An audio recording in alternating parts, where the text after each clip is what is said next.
All set na ako kanina pa, pero nabutan pa rin ako ng mahigit 30 minutes bago nakalabas. Grabe yung panahon ngayon. Susurvey lang talaga tayo sa dinaanan ng malakas na ulan kagabi. Walang pasok yun eh, kahit mga private companies. Kasi daw, baha. Baha nga. Paano ngayon yan? Come on! Okay. Anyana. Sana makahanap ng babanlawan ng sapatos. Vibing lang si Kuya Wen habang hindi pa umuulan. Kaya na nga.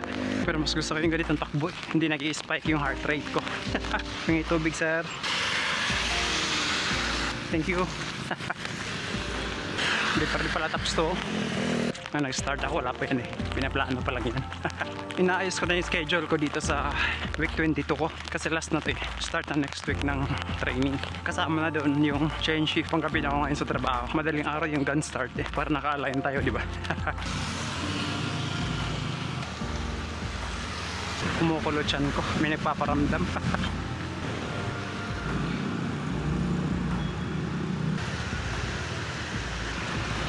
Way home, highway tayo para pag halimbawa hindi na talaga kaya, para na tayo ng sasakyan.